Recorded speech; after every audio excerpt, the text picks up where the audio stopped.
What thoughts come to your mind when you hear the words HIV and AIDS? Oh, a lot comes into my mind. The first thing that comes into my mind is, again, the confusion. It's the confusion in the sense that, when I first heard about AIDS, I think it was way back in maybe 89, I think. 89, yeah, I think so.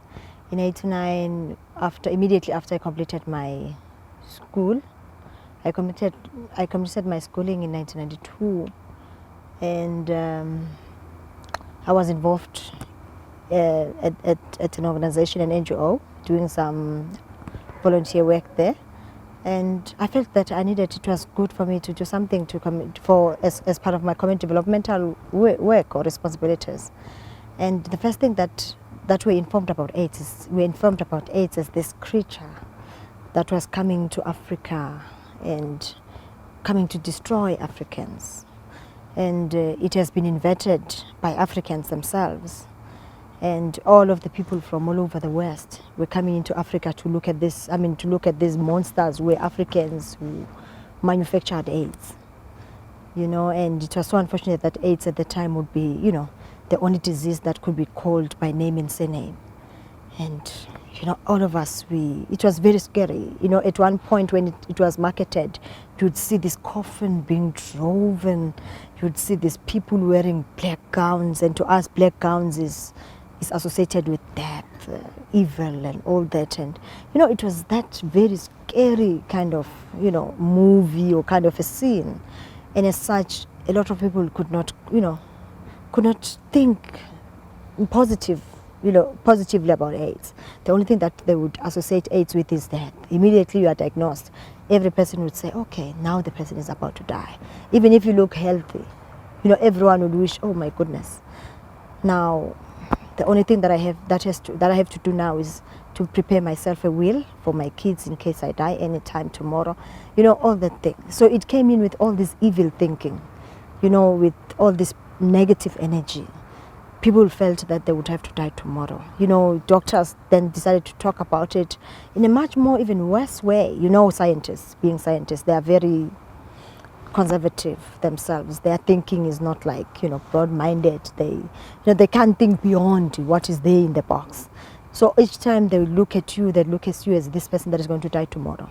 And the other thing that was even terrible is that some people that were diagnosed HIV positive, you'd find that at some point they would not even be, be pre and post counseled. The doctor would come in and just give you that information, and you would not even care whether or not what are the after effects, after being on such a kind of a test and all that. So those are some of the challenges that we encountered. Otherwise, it was not welcomed in Africa. It is still, even today, I can see that there are quite a number of people in the communities that still find it very difficult to cope with AIDS, to try and understand the rationale, to try and understand where AIDS comes from. What is AIDS? Why only AIDS has to have a surname? Why only AIDS has to have a name? Why can't we have Bacilli, TB? People are still asking themselves lots of questions. Because the other thing is that some of the signs and symptoms that we are seeing in people that are HIV positive, we can see they're existent. There are people that are still sick today with mahume, for instance, in one of the African disease. And they have more or less similar symptoms as AIDS. So now people are asking themselves, isn't it another form of Western mahume? People ask themselves lots of questions. Other people would even go to the extreme and say, maybe it's another way that God has decided to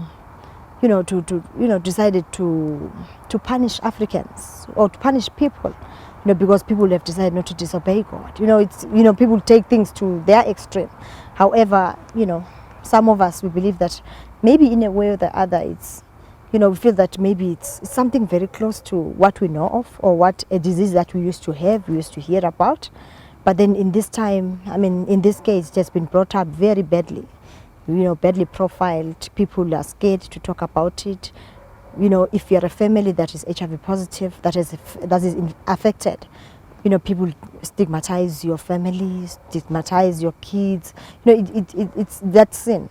It's not a nice thing. It's not a nice thing. It's not a nice thing to be close to. It's not a nice thing to be in. It's quite a challenging, thing. What did you mean when you said you found the term HIV and AIDS confusing? It's confusing because why is it only AIDS that? Why should it be that only AIDS has a surname and name? Why can't we have other diseases being called by both surnames and names? Why only AIDS? And the other thing that is confusing about is that when you look at some of the symptoms that they talk about, for people that are HIV positive, you find that some of them, they are more related to malnutrition. People die because it's either the environment in which they live is not conducive for health of the people. Maybe as a result, we find that they'll complicate because they'll have TB, some of them, and TB will in a way or the other be connected or advance, your HIV/AIDS level. Or else maybe sometimes we find that it will be because you might have been involved in a relationship with somebody who might have one or two girlfriends, and that is, those are some of the diseases that we know of. Some of them are STIs, syphilis, gonorrhea. There are many others. So that's why we're saying, isn't it one of those, and probably maybe an advanced stage of that? And why should we be so much preoccupied about it? Why can't we take it like any other disease? Because there are diseases, for me, there are diseases that are more dangerous than AIDS. You talk about cancer. For me, it's more deadly. You talk about just stomach ache. There are severe cases of stomach aches, which definitely kills people. There are many other illnesses that we really have to be preoccupied about, like diabetes and many others. Why should we only concentrate all the efforts, the monies of Africa, the little monies that we have in Africa? Why should we all channel all that, all the energy? There are serious cases in South Africa of malnutrition. You go to areas like Eastern Cape. You go to areas like Guyana in the Limpopo province. You go to areas like, a lot of areas like Alexandra in Johannesburg. Why can't we talk about all those things? Why can't we talk about poverty? Why can't we talk about malnutrition cases? Why can't we talk about relationships? Because also relationships can kill you. The fact that you have this relationship which was going very well, and the next thing, all these things dies down. The efforts, are washed out. For me, that can cause you a serious illness. Why can't we talk about that? Why do we have to focus all our energies into just one thing? Why can't we? That's why I'm saying I'm confused. Why we have to, pop out a lot of money? Why can't we think of other things? Why can't we profile, other cases, health cases, equally the same way as HIV? So that we all take disease seriously. Because currently we are only taking HIV seriously, as though life surrounds around. Is just only HIV and AIDS. Why can't we look at other things? Why only HIV/AIDS? What is it that is what we want to achieve?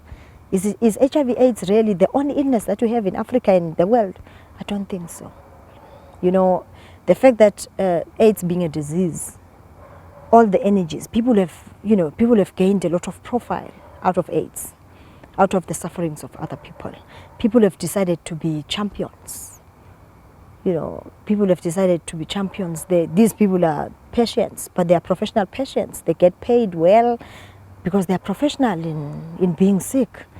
And you wonder all the time. It's, for me, you look at the socio-economic status of the people, instead of us addressing the fundamental issues, which is issues of health, issues of food, issues of education, the real fundamental issues. We have decided to take all these energies to just only one disease, and a disease that has, that has come in, into our life in a very controversial way, if I may have to say. And the other thing is that when they're saying to us we cannot use any other alternative remedies or treatments, the only treatment that we can have to use is only Western treatments. And that's where I have a problem. Why can't we, like any other disease, why can't we use, medicines that are accessible easily, medicines that are more cheaper, medicines that are more readily available? Why do we have to wait for the West to give us medicine? And these medicines are very expensive, and there's it's very confusing. It's more political than anything else. And at the same time, they say the many people that suffer from this disease comes from Africa, but then Africa cannot independently think how to counter this disease. We have to rely from another country to assist us to determine our own fate and heal ourselves. A country that has also failed to heal its own people, but today is trying to come back to Africa and say, we are champions, when themselves they are suffering from a similar disease. Why do we have to allow other superpowers, other countries to conquer Africa using some diseases? For me, it's more a political stunt than just a disease like any other disease. No, the thing is, the people that came up with the concept of AIDS, they were able to conquer all of us. That's why I'm saying this is more a political stunt, because it was a group of, I guess should be a group of engineers, people that have been able to think of all these things and connect them so that they look so powerful, so that they look so unconquerable, so that they look so fearful, fierceful. When you think of the word AIDS, it's as though it's this new thing that has just come in, that is more fashionable in disease terms. It becomes even more scary. So that's why I'm saying it's an old disease. Some of us, we believe that people were sick with genital ulcers before, people were sick with gonorrhea, people were sick with syphilis, people were sick with, people would sweat at night because of different illnesses. People would have their immune system compromised purely because you do not have good nutrition, to assist development as a person. You'd get sick of many diseases, but now all those diseases have been brought together into this one club called AIDS. And now we are told that, because long ago you would be able, if you are sick with, for instance, if you are sick with TB or persistent cough, you'd be able to get medicines, either traditional medicine or whatever the medicine. You'll drink that medicine and the cough will run out of you or will go off you. But now we are told that it can't go off you. It's like there's some engineering of some sort that has gone into making sure that this conglomerate of diseases, they end up killing you. I don't know what has happened. And also the other thing that is a challenge is also the fact that as Africans, we no longer control the agricultural industry. It is now controlled by the West. Now, the very same chemicals that are used as fertilizers, also, it leaves a lot to be desired there. We do not know what sort of chemicals are put into our own soil. We used to have good soil and very good, very good fertile soil. That way we would not even go for fertilizers, Western fertilizers and all that. We would only use our own organic fertilizers, But now we have so much borrowed, all that is West, all that has failed in the Western countries, we have taken all that into us. And of course, because these are new things, we need to adapt. They come in with a lot of problems themselves. So as a result, as a society, as Africans, we would still have to battle to live independently. We'll have to battle to live outside the politics of living itself is because what is killing us as Africans is just the political thing. The fact that we are capable as Africans, the fact that we are capable but do not have land. We are capable but we do not have the economic power. But yet we say we are democratic. Those little things, all of them put together, they challenge you as a person. What then do you do? Yes, you are saying you are democratic, you are independent, you are free now, but then isn't it a challenge that you cannot do anything else unless you go to somewhere where you are going to request, where somebody will have to control and determine your own fate. So it's quite a challenge. I don't know how to really say it, but it's a problem. The conglomerates of disease, the putting together of this disease and manufacturing it such that it looks so huge and so challenging. It's also a political stand to me. That because I don't understand where have these medicines that used to be very good for treating you know, the many things, for treating your ulcers, for treating your diabetes, for treating these many other, what has happened to those things? Why is traditional medicine being shut down? Why is traditional medicine not being promoted equally the same way as any other medicines? Of course, the fact that traditional medicine has not been promoted, we know it's a political stunt. We know that the West would always want to see their own medicine being prominent than any other form of medicine. So for me, it still goes back to the politics of medicine. South African politics is largely, you know, controlled by external forces, you know, and the external forces, amongst others, will be the conglomerates. It will be your pharmaceutical companies. It will be like your arms deals. It will be like, I mean, it will be controlled by your, there's many, there are quite a number of them. You know, your security things, and that on its own, by virtue, they challenge the development, they challenge the health of the people, they challenge independence of South Africa. So as a result, South Africa cannot be able to say anything, because whatever that it says, it has to be able to say it within the confines of another country somewhere, or the confines of another establishment. And if this establishment says, no, South Africa, you're saying it wrong, and once you continue to say this, we are going to sanction you there, obviously South Africa will have to abide. We'll have to abide and make sure that they no longer say that. And that would mean that we are compromising our autonomy. So that's what we are realizing in South Africa. There are good minds in South Africa, there are good people, there are very good politicians, such as President Thabo Mbeki, who is one person that has said, no, whether it's religion, this AIDS, but we want to challenge this that they call religion, this thing that they call AIDS, because we do not understand what is it in it that makes it unchallengeable. But then now the scientists coming together themselves forcefully with also the funders, which are the conglomerates, you know, which are the pharmaceutical companies, the cartel, they make it very difficult for us to do it independently. My thinking has always been that once you put so much energy, so much concentration on one thing, eventually you are legitimizing that thing. You are saying it is real, it is there, it is happening. So if you don't pay so much attention to it and say it's one of the things that is like any other disease, and it can be challenged, and it can listen to the challenges, then I mean you would be able to. But now if you have to put all the monies, if you have to put all the efforts to just only one disease, I mean, it's like it's one of the religions. I mean, it's religion. You can't question. When you question AIDS, it's like you are touching on the pockets of the pharmaceutical cartel. It's like you are touching on the pockets of those that believes they are the most, you know, outspoken scientists of the world. It's like, you know, it's like you're talking to the media itself.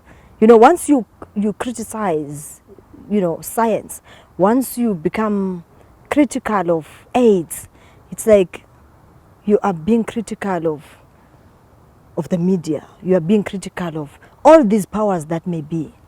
So that's why there's quite a lot of cloud. There's a cloud when you talk about AIDS. People do not want to talk much about it. They would prefer to be quiet. Not because they don't know, not because they don't have their own thinking independent of what the media always tells them, of what these other people always tell them. But it's because they feel, even if we can talk, it doesn't make much sense, because there's no one that is there to listen to us. The West seems to forget that for thousands of years, people used to live without Western conventional medicines. People were using traditional medicine, African medicine, which was accessible, which was cheaper, which was more available to them. But then now, the West suddenly, the West then thinks that they are the only provider for treatment. They are the only savior for Africa. Regardless that the statistics, you know, and reports from WHO, the World Health Organization, says about 75 to 80% of the general public relies, even today, on traditional forms of healing. They decide to shun that. Why is it so? It's because they feel that traditional medicine, if it's given equal status and development, if traditional medicine is given enough development and being valued, their business is going to fade. So it's more an economic struggle as opposed to a life and health struggle. So that's the only challenge. Because you ask yourself why the treatment action campaign does not, if they're saying, because their preoccupation is on research. We are saying yes, though it's their form of research, understanding who TAC is anyway. Yes, it is research. Traditional medicine, in their own thinking, it is not researched. We are saying yes, we understand that part. But then themselves getting millions and millions of monies from whosoever their funders are. Why isn't it that they take that money, develop traditional medicine, so that traditional medicine, being non-toxic, being effective, can assist in redeeming Africa from the disease that it has today? Why can't they give value to traditional medicine? Why should they always bombard and ask questions that they do not even, that they know for a fact that they do have answers for, but decides and choose not to assist the poor people of Africa? Why should people be put on drugs, antiretrovirals for the rest of your life? It's, you know, it's even worse than a business contract to this. I don't know what kind of, you know, people are being channeled and reduced. Life is being reduced to just a business contract. Because now if I have to go on a antiretroviral and antiretroviral treatment, I have to know that that's a contract for life. And indeed, it's a business contract, because the contract that goes with money, whether I pay the money or government pays the money, but it is business. So I'm taking my soul and putting it somewhere on the block so that government can take me as a liability and use my body to continue assist somebody else to make money. We are saying there is a better alternative, and that is in traditional medicine. It's an alternative that is effective. It's an alternative that is safe. It's also an alternative that is readily available. Let us use this alternative. It is a it has proven for years that it's a very good alternative. And in fact, what is Western medicine today has all been taken, 80% of it has been taken from traditional medicine. The only thing is just to continue develop it such that it rise above all else. You hear today even communists, which is very, very pathetic. You hear today communists, hardcore communists, saying to you, but then why can't we use antiretrovirals? Hello. This is not communism that we know about. This is not the communists that we know about. They've even sold out communism. You know, because you cannot say, firstly, you have to acknowledge and realize, you know, the assets, whatever that we have around you, be able to utilize it such that you feel that you have done it, you know, to your utmost, and there's nothing else. Then that is when you can go external and request for other, you know, for other interventions. There's even the very hardcore communists have not done anything today to assist in developing traditional medicine, but they are busy criticizing. Because they hear the West criticizing traditional medicine, they don't even want to look into traditional medicine because they believe that they are more learned. And remember that people, when you talk about communism, it's the masses, it's the general, the ordinary people in the ground that are the, you know, that are still holding on to the fundamentals of communism, the principles of communism. Now, those people, they know exactly, you know, they know exactly about the realities of life. They know exactly about which kind of medicines, if they happen to have any problem, that they use for their own problems. And in most cases, those people, they use traditional medicine. Now, when you ask yourself, I mean, what are these communists, you know, the town communists, what are they talking about when they say traditional medicine away and let's have antiretrovirals and all that? I'm not saying that people should not have the right to choose. Of course, freedom means you'd have the right to choice. But then people should not be denied should not be denied all information on treatment. People should be given Western medicine information. People should have to be given traditional medicine information. It is up to the individual to select which information is more relevant to him. But then we should not always be bombarded, because once one thing is told to us several times, I mean, obviously we are being channeled to believe that thing. when in most cases it is not necessarily true. So we are saying even the communists should understand that they will never be respected by the ordinary masses unless they come back to their senses and understand and acknowledge what Africa has, the potential and heritage that we have in Africa. And amongst other heritages, we have this traditional medicine as a heritage. We need to invest in this traditional medicine. We need to develop it and give value to it so that at least it competes with any other form of healing. Have people been told in these villages that they're HIV positive or they have AIDS without actually being tested? It depends. You know, we are still faced with lots of challenges, social challenges now. People are poor. If people are poor, if I'm poor, obviously I'll react and do things differently from somebody who's able to afford life.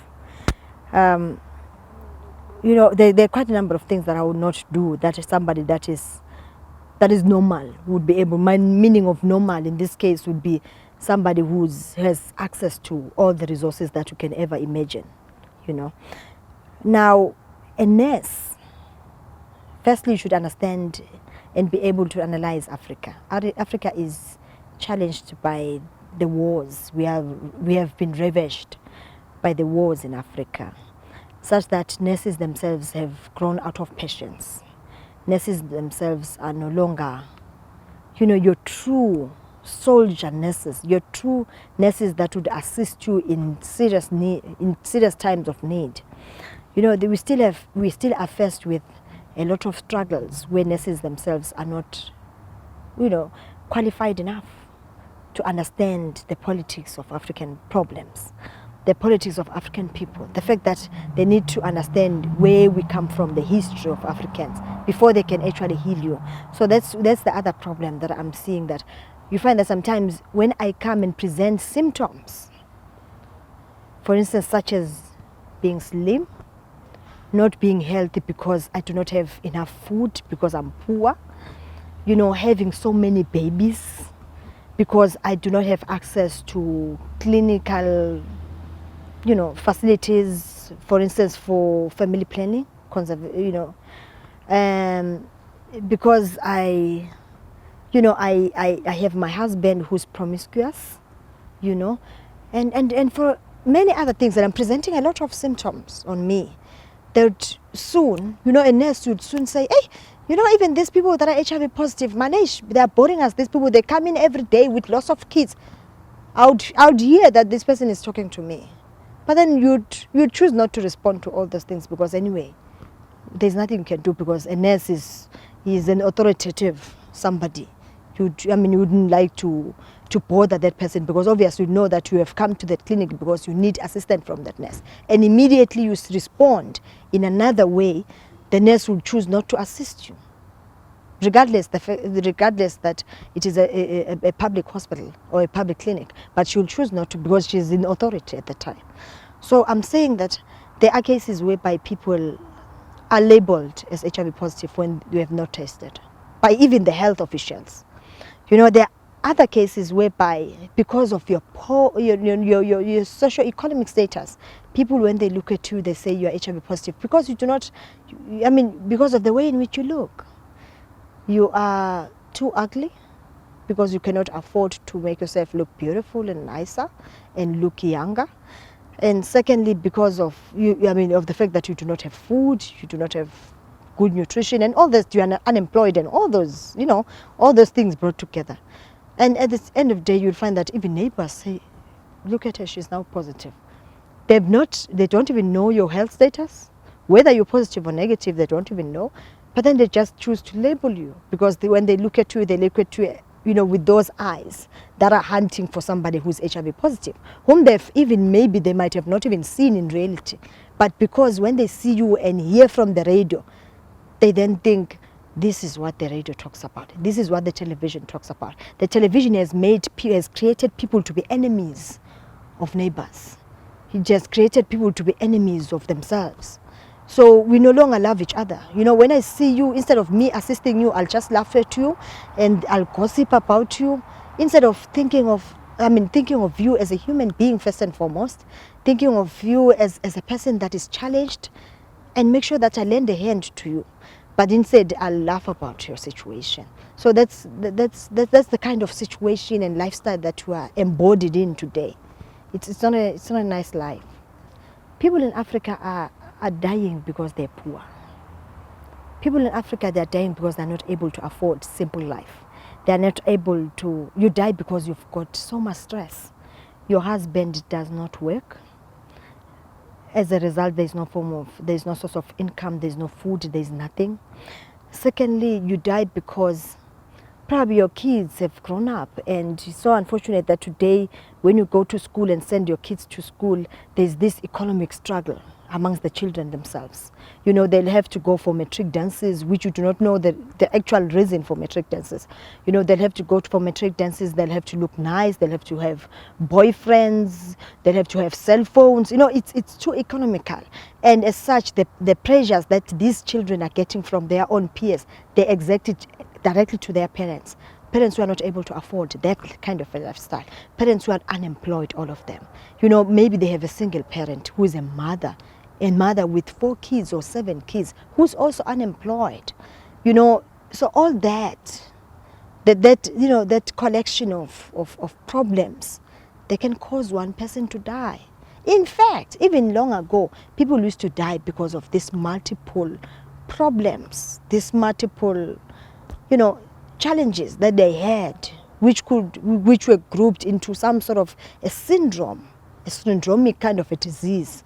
That's what I think is killing Africans. If the socio-economic status of Africans can be challenged and made better, much more better, I suppose this thing called AIDS could certainly be reduced. But in as far as things are going today, I doubt if it will be, if Africans will be redeemed from AIDS anytime soon. The one thing that I know is happening is that the West would like to, they're working very hard to try and find new innovations, new ways to keep Africans dependent on them. They would like to keep us for as long as we live. For them, they drive more pleasure if they keep us as though we are a project. They want to project us in as much as they would wish for a long time. Of course, if they say we are full of AIDS, for them it makes more sense, because it will mean they'll have to continue manufacture more money from our, pain in the name of AIDS.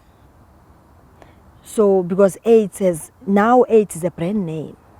Once you say AIDS, some people are getting even much more dignity, much more honor, because they've just called themselves AIDS activists.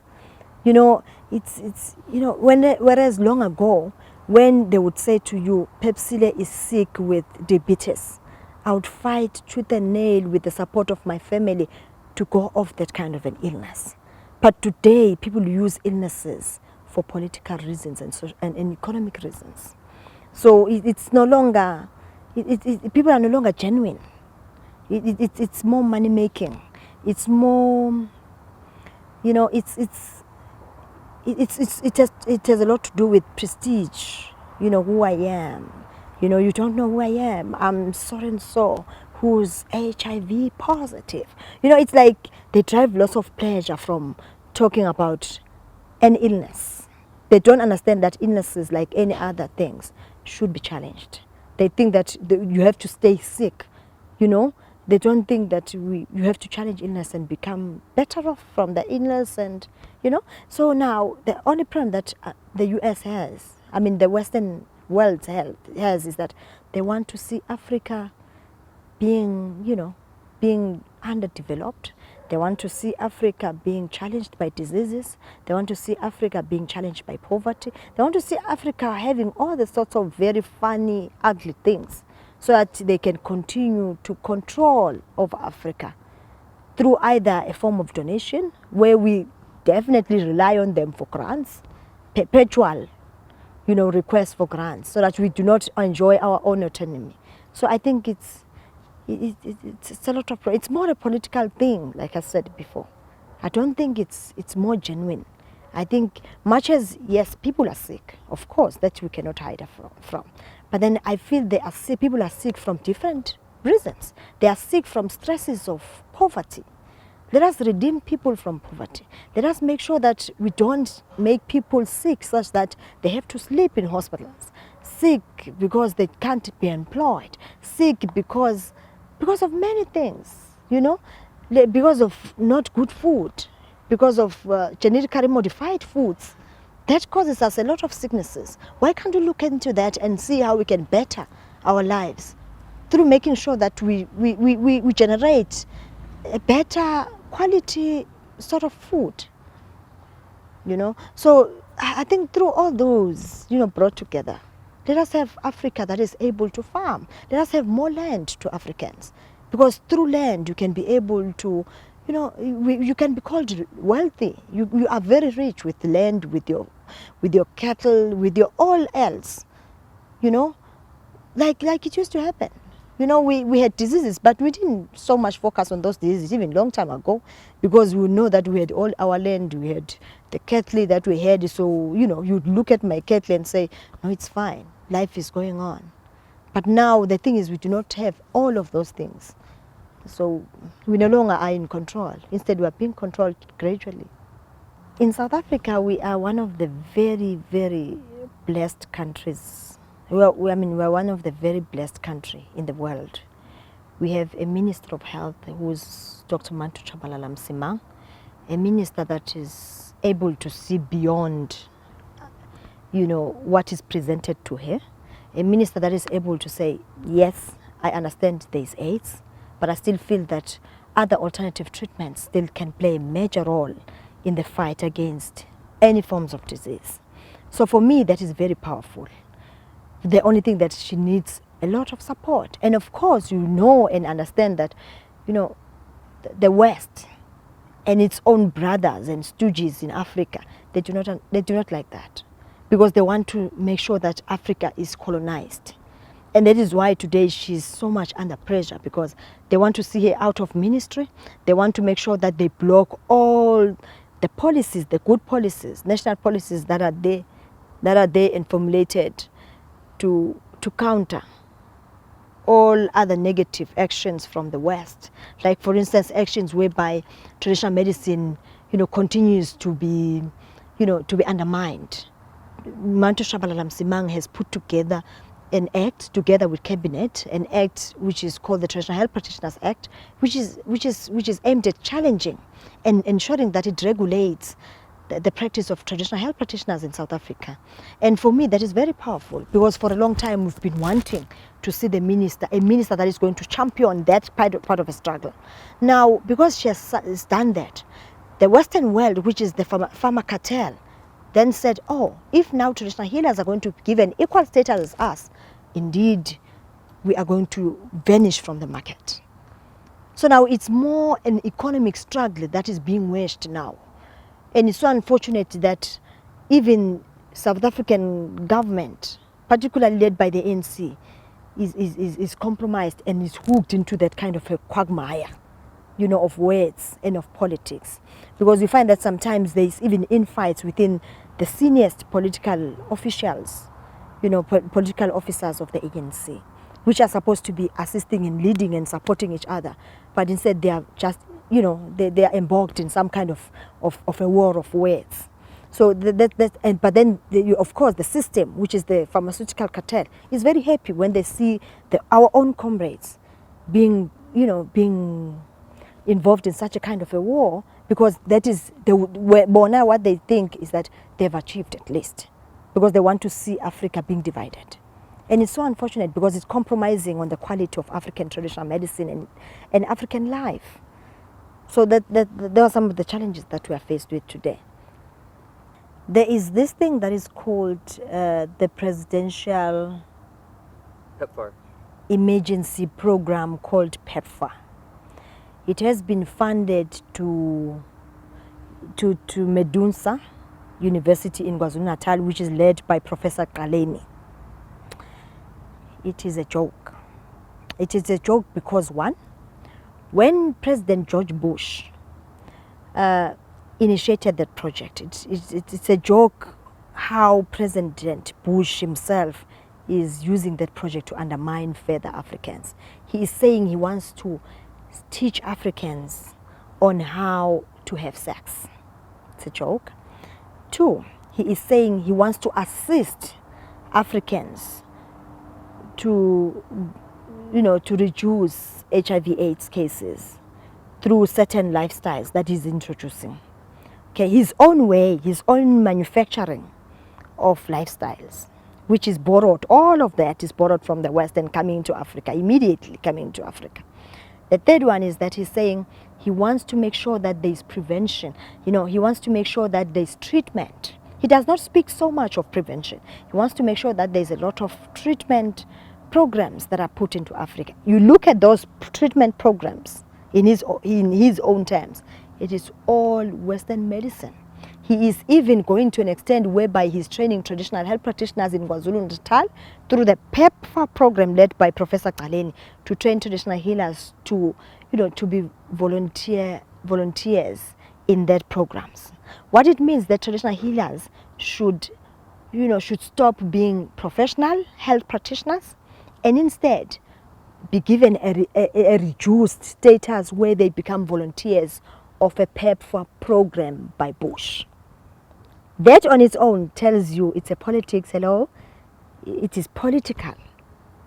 Okay. Two, because obviously you know who funds Bush. Obviously it's your pharmaceutical companies. It's your arms deal. It's all those that brought him to power. And the second to that is that he's saying he wants to teach Africans. Himself is in the West, but he's saying he's an engineer of African problems. It's a misconception. He will never get that right because he doesn't know who we are. He doesn't even respect the fact that we have our own solutions to our own problems. He thinks that he can borrow his own ways and bring them to the South. And that will not work. And that is why even the Pephsile program in KwaZulu-Natal is not working. It is not working because they can say they are training traditional healers, but unfortunately, the same traditional healers, they are not going to be able to administer antiretrovirals. The very same antiretrovirals that some of the traditional healers have been part of that program, they've been given to communities. Communities are coming back complaining with severe side effects. The traditional healers are saying we cannot afford to continue with this thing. It is too much. We have not been trained on Western ways of healing. So as a result, we don't even know some of the names, and traditional healers, most of them who are involved in the program, they can't even read and write. Now you are saying to that traditional healer you should administer a Western program.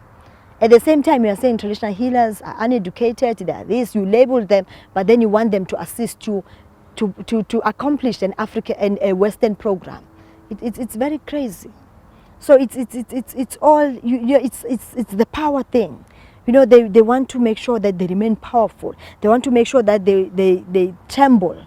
They tremble on Africans, on the poor healers, so that they can continue to hegemonize, to control the healing sphere. And we need to stop them from doing that, because traditional healers have been trained and are professional in traditional health, not in Western health. They should only refer. Let us make sure that if Bush has money enough that he does not know how to spend it, he should make sure that he assists. We will tell him what we want as healers in Africa. We'll tell him what we want in South Africa. We'll tell him that money should be channeled towards the research of traditional medicine. Why doesn't he want our medicine to be researched?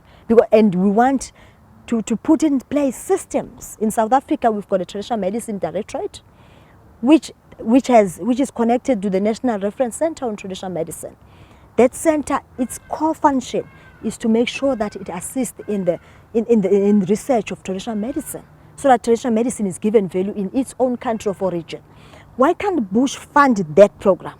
If he's really preoccupied about health of Africa, if he's really preoccupied about, supporting people of Africa, he cannot just take solutions what he calls his own solutions, a version of solutions into Africa. He needs to know and understand that we are humans, and we've got our own independence, and we want to continue to be independent, even in healing. Like I mentioned earlier on, that AIDS is such a trademark. AIDS is one thing that you'd never go wrong if you have to market. It is so unfortunate that even very good doctors, what we used to have as very good doctors, have decided to be more stereotyped, to be more conservative, and only think that the only disease today that is ravaging Africa and South Africa is just only AIDS. I wish we could have a new generation of doctors which are going to think beyond AIDS. That we still have diabetes, by the way. It is terrible. That we still have, cases whereby if children are not well breastfed, they become even more sick. They become even more dull at school. Doctors that are going to tell us about basic lifestyle, health lifestyle, where, cases of malnutrition. People are dying of malnutrition, cases of poor hygiene. There are a lot of things. The importance of planting trees, around us. We need doctors that are going to assist, but it should be a new, generation. It should be more or less like a revolution that we need to start, a revolution of quality, good doctors that are going to assist in assisting Africa to go out of disease. Doctors that are going to see things beyond what is presented by the media and other advocates of Western health, Western medicines like antiretrovirals and all these other things. So we lack that, because each time you have to struggle. You have to go and borrow more money from people so that you live a better lifestyle according to media and according to these other advocates, where you'll have to live a lifestyle like, for instance, you'll have to buy your cornflakes. Even those cornflakes, you don't even know what is in those cornflakes, but you have to eat them because you will be seen as fashionable. You'll have to go again into debt because you'll have to look nicer, dress in beautiful, fashionable clothes, because if you don't, you'd look ugly, older, and as such you'll be associated with somebody who's more sickly and not fashionable. You'll have to live a lifestyle beyond your own means as a person. And that is a problem. That is why I'm saying people are going the extreme route because they have to please doctors, because they have to please the media. We are no longer living a normal lifestyle.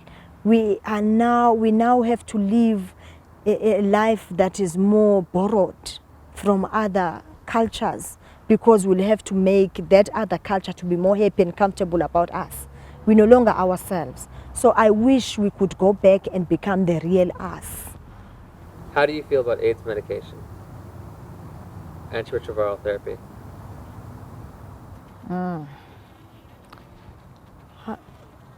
I don't think I should have to say AIDS medication, because when you talk about AIDS medication, you are also talking about our own medication.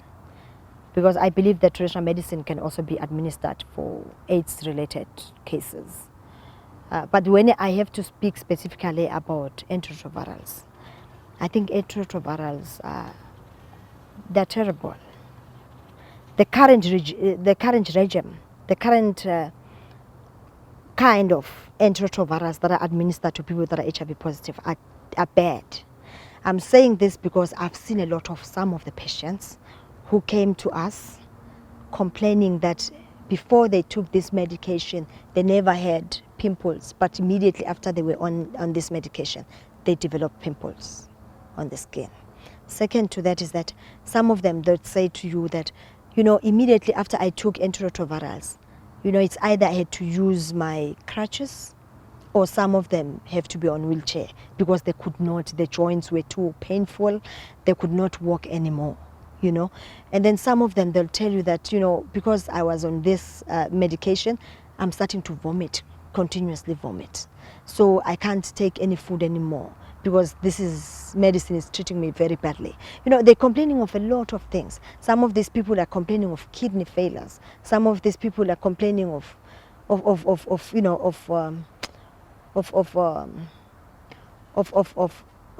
shortened breath.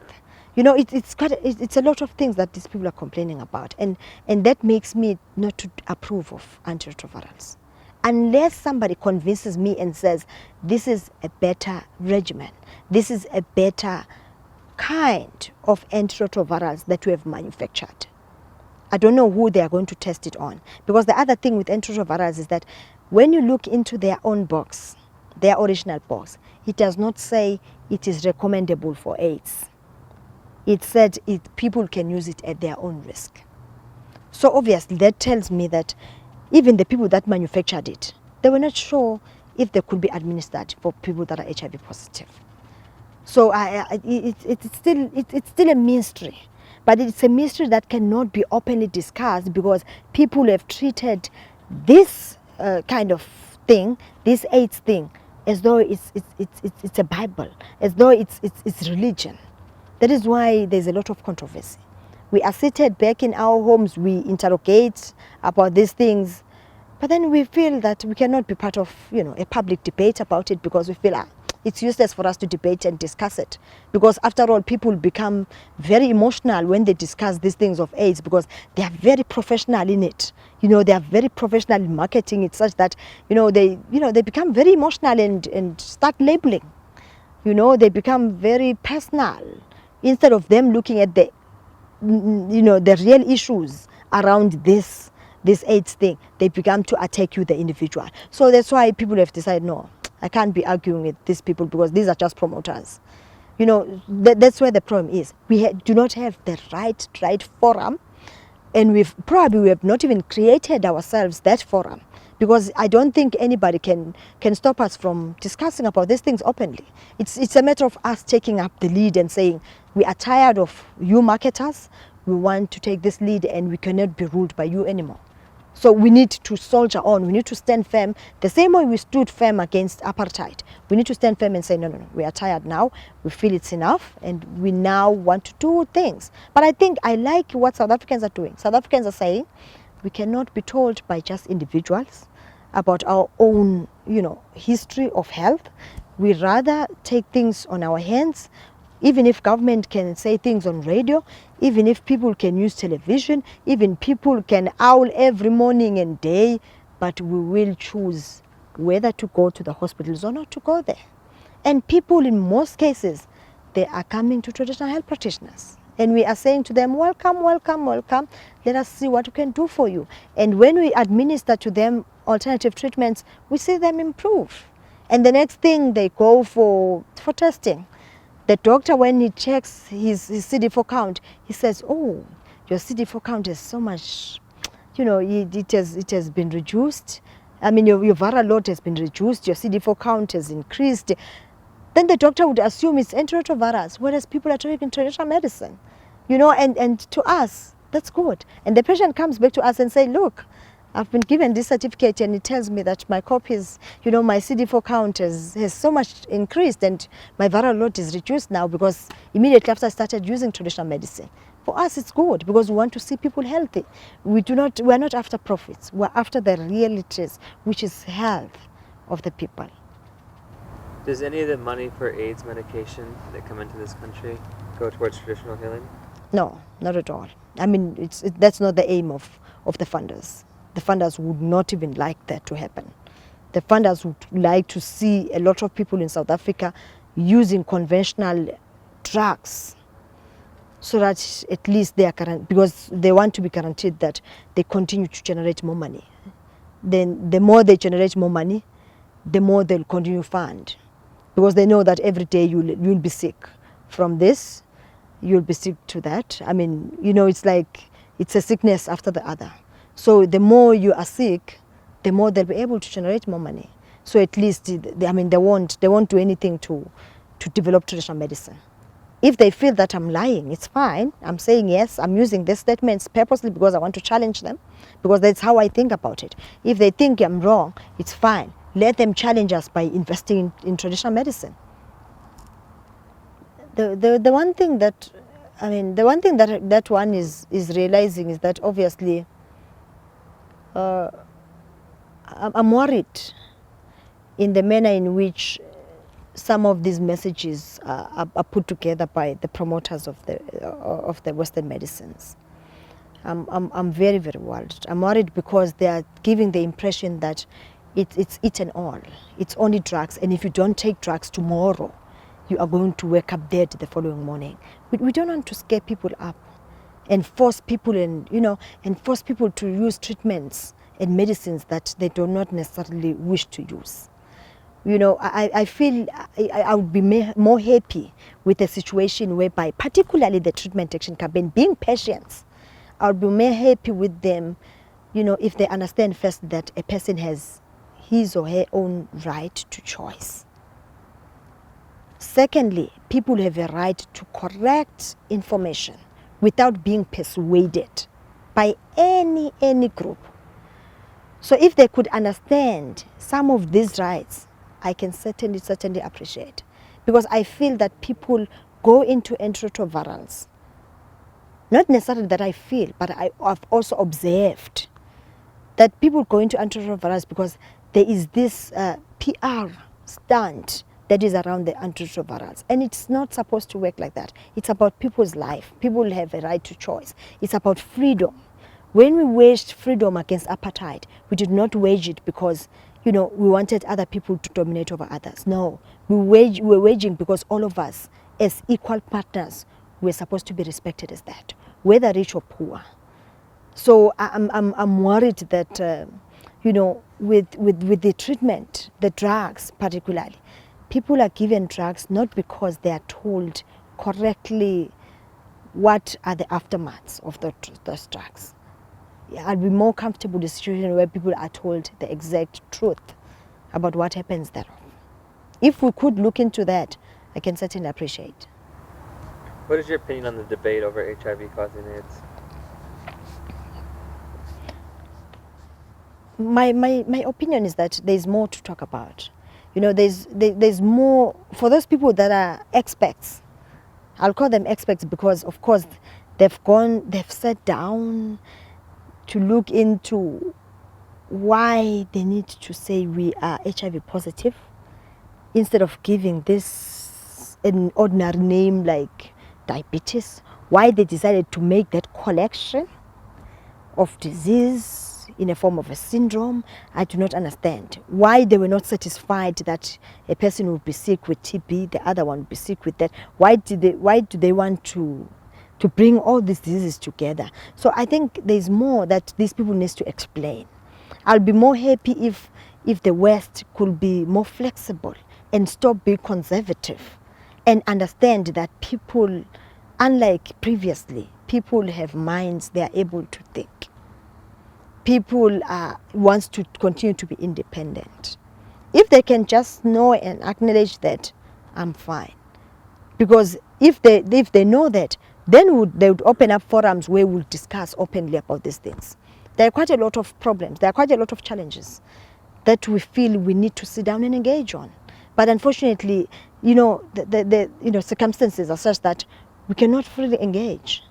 Because once you freely engage, you are labeled a dissident. Once you freely engage, you are labeled denialist. Once you freely engage, you are labeled barbaric and traditional healing. Once you are labeled all these sorts of things, but you are not given the correct answers. Because when we engage, it's not because we engage because we want to undermine, but we engage because we feel there's more that we want to probe from people's thinking. We want to understand exactly why AIDS, why AIDS HIV, why HIV AIDS, why not HIV and AIDS. There's quite a lot. It's a controversy that we would want to unpack, but it's so unfortunate that even the world over is not able to give particularly traditional health practitioners the platform where we can air out. And secondly, because we believe that health should be given back to the people. The people should be able to manage their own health. But currently what's happening, the health of all people in our communities is in the hands of a few which are scientists, a few which have the economic power. We want to take back the health of the people into the community. We want people in the community to decide their fate, not any other person to decide for them, because the socio-economic status of that person could be different from the reality of the people in the ground. So that's where the battle is. It's a battle of ownership. Who owns what? Who owns AIDS? If we own AIDS, why then can't we, talk about, why can't we determine our own fate if we are the people that are sick of AIDS? Why should we be sick of AIDS, but then our life being determined by somebody somewhere else? Those are some of the questions that we have. I believe this is the beginning of a war. It is a war to reclaim our health. It calls upon all of us, wherever we are, to stand up and fight aggressively to ensure that we regain our true sense of being us. We regain our strength and make sure that we combat all forms of colonialism, whether it's disease kind of colonialism, whether it's economic colonialism, whatever the forms. I believe that if we come back together, if we are a nation that asks questions, if we are a nation that is not fearful, if we are a nation that stands by each other, if we are a very strong nation in terms of supporting each other, diseases are not a problem. The only important thing that we need to do is that we need to come up with ways in which we can assist in supporting each other so that Africa becomes really free. Currently, we are not free. We look at there's another war that we need to wage. It's a war of health. So currently, we are still stuck with this war, in this war. So if we could be able to put together all the little resources that we have, particularly in Africa, I guess we could be fighting a better war. Some people are very fortunate they don't have these side effects. So what